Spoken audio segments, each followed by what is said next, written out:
ഇന്ന് 4 മണിക്ക് നമുക്ക് ഐറ്റം മാറ്റി പിടിക്കാം. അപ്പോൾ അതിന് വേണ്ടിയിട്ട് 4 ബ്രെഡ് എടുത്തിട്ട് പൊടിച്ചെടുത്തിട്ടുണ്ട്. അതേപോലെ ഇഞ്ചി, പച്ചമുളക്, സബോള, 2 അല്ലി വെളുത്തുള്ളി, പിന്നെ മല്ലിയിലയും കട്ട് ചെയ്ത് വെച്ചിട്ടുണ്ട് കേട്ടോ.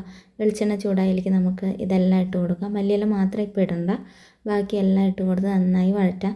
ഇത് വഴറ്റി റെഡിയായി വരുമ്പോഴത്തേനും നമുക്ക് വേറെ കുറച്ച് പണികളോടും ചെയ്ത് വെക്കാനുണ്ട്, അതും കൂടെ ചെയ്യാം. 2 പൊട്ടാറ്റോ ഞാൻ പുഴുങ്ങി വെച്ചിട്ടുണ്ട്, അതിന് തോല് കളഞ്ഞെടുത്തിട്ടുണ്ട്. അതേപോലെ ബ്രെഡ് പൊടിച്ചെടുത്ത് ആ മിക്സിയുടെ ജാറിലേക്ക് ഞാനിത് ഫ്രൈ ചെയ്ത് വെച്ചിട്ടുള്ള ബീഫാണ് കേട്ടോ. തേങ്ങാക്കൊത്തൊക്കെ ഇട്ട് വെച്ച നല്ല ബീഫാണ്.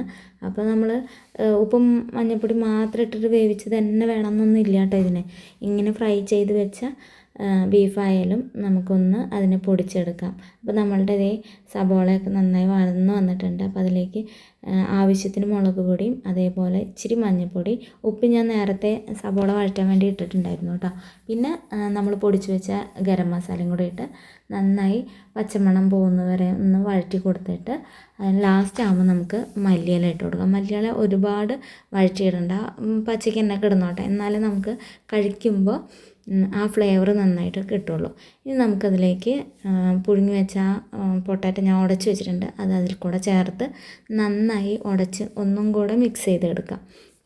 അപ്പോൾ അതിന് മുമ്പ് നമുക്ക് അതിലൊന്ന് ഉപ്പുണ്ടോയെന്നൊന്ന് നോക്കട്ടെ. ബീഫിൽ പാകത്തിന് ഉപ്പുണ്ട്, എന്നാൽ ഇതിൽ നമുക്ക് ആവശ്യത്തിന് ഉപ്പ് കൂടുതലാവണ്ട. അപ്പോൾ ഒരു പൊടി കുറവുണ്ട്, അപ്പോൾ ഞാൻ അതും കൂടെ ഇട്ട് നന്നായി മിക്സ് ചെയ്തിട്ട് അതിന് ചൂടാറാൻ വെച്ചു. അപ്പോൾ അതിനുള്ളിൽ നമ്മളിത് ബീഫ് പൊടിച്ച് വെച്ചിട്ടുണ്ടായിരുന്നു, കണ്ടോ, ഇത്രയും പൊടിച്ചാൽ മതി.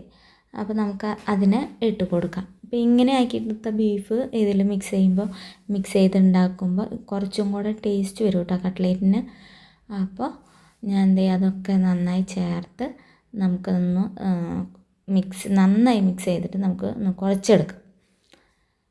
നമുക്ക് ഏത് ഷേപ്പിൽ വേണമെങ്കിലും കുഴച്ച് എടുക്കാട്ടെ. ഞാൻ റൗണ്ട് ഷേപ്പിലാണ് വേഗം കഴിയാൻ വേണ്ടിയിട്ട് റൗണ്ട് ഷേപ്പിൽ ഞാൻ എടുത്തിട്ടുണ്ട്, സാധാ കട്ട്ലേറ്റിൻ്റെ ഷേപ്പ് തന്നെ. മുട്ടയുടെ ഉണ്ണി മാറ്റിയിട്ട് വെള്ളം എടുത്ത് വെച്ചിട്ടുണ്ട്, ബ്രെഡ് പൊടിയും വെച്ചിട്ടുണ്ട്. അപ്പോൾ നമുക്കിനി ഓരോന്നോരോന്നായി ചുട്ടെടുത്താലോ. അപ്പോൾ നമുക്ക് തുടങ്ങാം കേട്ടോ. നല്ല ടേസ്റ്റാണ് കേട്ടോ, ഉണ്ടാക്കി ഒന്ന് ട്രൈ ചെയ്താൽ. കാരണം നമ്മൾ ഇതിനായിട്ട് ബീഫ് വേറെ വേവിച്ച് മാറ്റി വയ്ക്കണമെന്നൊന്നുമില്ല. നമ്മൾ ഉണ്ടാക്കി കഴിച്ചുകൊണ്ടിരിക്കുന്ന ബീഫിന് കുറച്ചെടുത്തിട്ട് ഉണ്ടാക്കാം നമുക്ക്. കുറച്ചും കൂടെ ടേസ്റ്റ് ഉണ്ടാകും. കാരണം എന്താണെന്ന് വെച്ചാൽ നമ്മളതിൽ മസാലയും ഈ ഗരം മസാലയാണെങ്കിൽ അത്, കുരുമുളക്, തേങ്ങാക്കൊത്ത് ഒക്കെ മിക്സ് ചെയ്ത് നമ്മളെല്ലാം ഇട്ട് റെഡിയാക്കി തന്നെ അത് ഒരു ദിവസം ഫുള്ളായിട്ട് വരട്ടി വെച്ചിട്ടുള്ള ബീഫാണ്. നമ്മൾ ഇന്നത്തെ ബീഫല്ല ഉണ്ടാക്കുന്നത്, ഇന്നലെ വരട്ടി വെച്ച സാധനം കൊണ്ടാണ് ഇന്ന് ഉണ്ടാക്കുന്നത്. അപ്പോൾ അതിന് കുറച്ചും കൂടെ ടേസ്റ്റ് കൂടും. അതായത് ഈ നോൺ വെജൊക്കെ അങ്ങനത്തെയാണ്. ഫിഷ് ആണെങ്കിലും മീറ്റ് ആണെങ്കിലും നമ്മൾ അന്ന് വെച്ചാലല്ല ടേസ്റ്റ്. ഈ മീനൊക്കെ വറ്റിച്ച് വയ്ക്കുമ്പോൾ പിറ്റേ ദിവസമാണ് ടേസ്റ്റ് കൂടുക. അതേപോലെ തന്നെ തലേ ദിവസത്തെ ബീഫ്, അതായത് നമ്മൾ വരട്ടി ഫ്രൈ ചെയ്ത് വെച്ച ബീഫ് നമ്മൾ ഇങ്ങനെ ഉണ്ടാക്കുമ്പോൾ അതിനൊരു പ്രത്യേക ടേസ്റ്റ് ഉണ്ടാവും കേട്ടോ. ഒന്ന് ട്രൈ ചെയ്ത് നോക്കുക. ആകെ 10 മിനിറ്റിൻ്റെ പണിയേ ഉള്ളൂ എല്ലാം കൂടെ.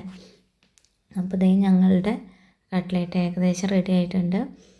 അപ്പോൾ നമുക്ക് ബാക്കിയുള്ളതും കൂടെ ചുട്ടെടുക്കാം.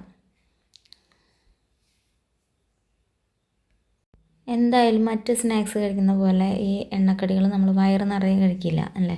അപ്പോൾ നമുക്ക് കുറച്ച് മതി. അതുകൊണ്ട് തന്നെ നമുക്ക് 5-10 മിനിറ്റിൻ്റെ ഉള്ളിൽ എല്ലാം കഴിഞ്ഞ് നമുക്ക് കഴിക്കാം. അപ്പോൾ നമുക്ക് കുറച്ച് ബീഫ് ഉണ്ടായാലും മതി, നമ്മൾ ഉണ്ടാക്കിയതിൻ്റെ കുറച്ച് മാറ്റി വെച്ചാലും മതി. ഇപ്പം ഞാനത് മുഴുവൻ ഇട്ടിട്ടില്ല, പാത്രത്തിൽ കാണിച്ച് മുഴുവൻ ഇട്ടിട്ടില്ല, കുറച്ച് എടുത്തിട്ട് ഉണ്ടാക്കിയിട്ടുള്ളൂ കേട്ടോ. അപ്പോൾ ഞങ്ങളുടെ കട്ട്ലേറ്റ് റെഡി ആയിട്ടുണ്ട്. അപ്പോൾ ഒന്ന് ടേസ്റ്റ് ചെയ്ത് നോക്കാം. കണ്ടോ, ഉള്ളൊക്കെ കാണുമ്പോൾ നല്ല ഭംഗിയില്ലേ കാണാനായിട്ട്, നല്ല ടേസ്റ്റ് ഉണ്ട് കേട്ടോ.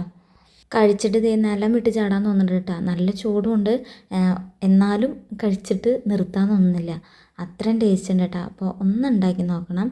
അപ്പോൾ വീഡിയോ കണ്ട് ഇഷ്ടപ്പെട്ടാൽ ലൈക്ക് ചെയ്യാനും കമൻറ്റ് ചെയ്യാനും മറക്കല്ലേ. ബൈ ബൈ, അടുത്ത വീഡിയോയിൽ കാണാം. താങ്ക്